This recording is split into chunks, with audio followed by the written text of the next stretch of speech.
హైదరాబాద్ లోని Somajiguda press club లో TGPSC group 1 ర్యాంకర్ల పేరెంట్స్ ప్రెస్ మీట్ నిర్వహించారు. గ్రూప్ 1 పరీక్షను రాజకీయం చేయవద్దని వాళ్లు కోరారు.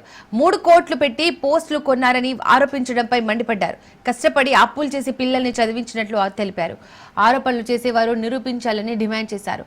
తమ పిల్లలు ఎంతో కష్టపడి ర్యాంకులు తెచ్చుకున్నారని తెలిపారు. తమలో కొందరికి కోటికి కూడా గతి లేదన్నారు. రాజకీయాల కోసం తమ పిల్లల భవిష్యత్తును నాశనం చేయొద్దని కోరారు.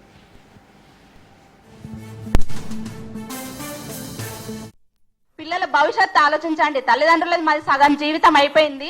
మా బరువు బాధ్యతలు అనేది పిల్లల జీవితాన్ని ముందు ఫ్యూచర్ లో వాళ్ళు అనేది కాన్ఫిడెన్స్ గా చదివి ర్యాంకు సాధించినప్పుడు మా పిల్లల్ని మా బాబుని ఊరికి తీసుకెళ్లి అక్కడ ఎప్పుడో చిన్నప్పటి నుండి తీసుకొచ్చినా గానీ ఊరికి తీసుకెళ్లి రాజకీయ నాయకులు గాని ఊర్లో ఉన్న వాళ్ళు గాని మండల్ వాళ్ళు గాని అందరూ మా బాబుని ఆదర్శంగా తీసుకున్నారు. ఎందుకు అంటే పలానా బాబు పలానా ఉదయ్ కిరణ్ ఇక పలానా ఆంటీ వాళ్ళ బాబు అతను అంత కష్టపడ్డాడు, వాళ్ళ అమ్మ నాన్న కష్టపడ్డాడు, అట్లా చదివి కష్టపడి ఇంత ర్యాంక్ తెచ్చుకున్న బాబా అని 10th ఎగ్జామ్స్ అయిపోయిన పిల్లల్ని కూడా పిలిచి మరి వాళ్లకు పరిచయం చేసిండ్రు. ఇలా కష్టపడండి, ఇలా చదవండి, ఇలా మార్కులు తెచ్చుకోండి, ఒక మన వ్యవస్థకు అనేది మార్చుదాము అని ఈ పిల్లలు కూడా మార్చుదాం మన వ్యవస్థ మన అనేది కొంచెం క్రమశిక్షణలో కొద్దిగా మార్చుదామన్న ఉద్దేశంతో వీళ్ళు ఎంతో కసితో పట్టుదలతో ఈ ర్యాంకు సాధిస్తే తీరా వాళ్ళు రేపు ఆ కుర్చీలో కూర్చోక ముందే వాళ్ళకు నిరాశలు ఎదురవుతుంది.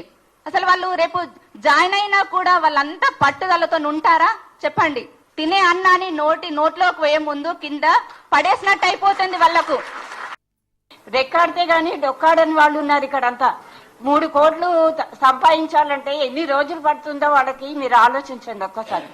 అంతేగాని 3 కోట్లు ఇచ్చారంటే 3 కోట్లు ఇచ్చుకునే స్తోమతే ఉంటే పిల్లల్ని చదివించడం ఎందుకండి? ఇంకా మీ అబ్బాయికి ర్యాంక్ వచ్చింది, నువ్వు ఇంకా గెలిచావు అని ఆ మాట వినే లోపలే ఇవన్నీ జరుగుతున్నాయి. కాబట్టి ఎవరు కూడా ఈ పిల్లల జీవితాన్ని రాజకీయం చేయొద్దండి. వాళ్ళు రేయింబగళ్ళు అసలు అన్ని మర్చిపోయారండి. అసలు నిద్ర లేదు, అన్నం లేదు, ఏం లేదు, దీని మీదనే తిరుగుతూ ఉన్నారు. కాబట్టి నేను ప్రభుత్వానికి విన్నపం చేసుకునేది ఏంటంటే పిల్లల జీవితాన్ని రాజకీయం చెయ్యొద్దు. నిజంగా మీరు కూడా చదివి ర్యాంకులు తెచ్చుకోండి.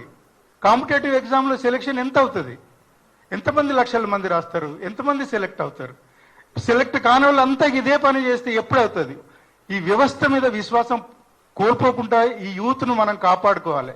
ఎవరైతే ఇప్పుడు సెలెక్ట్ అయినరో అందరికి అవకాశాలు ఉంటాయి. ఎందరూ ఒకేసారి రాలేదు, ఒక్కొక్కసారి యూపీఎస్సీ 4-5 సార్లు రాసిన వాళ్ళు ఉంటారు. మెయిన్స్ ఇంటర్వ్యూ వరకు వెళ్ళి సెలెక్ట్ కాని వాళ్ళు ఉంటారు. ఇది కాంపిటేటివ్ ఎగ్జామ్, అందరూ కష్టపడాలి, మళ్ళీ ప్రయత్నించాలి. అంతేగాని సెలెక్ట్ అయిన వాళ్ళ మీద దుమ్మెత్తు పోసి వీళ్ళు ఏదో లంచాలు ఇచ్చారు, కొనుక్కున్నారు, నిజంగా చాలా బాధగా ఉందండి.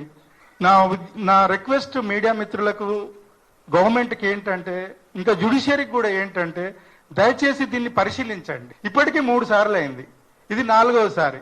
నిజంగా ఈ యూత్కి ఏం మెసేజ్ ఇస్తున్నాం మనం?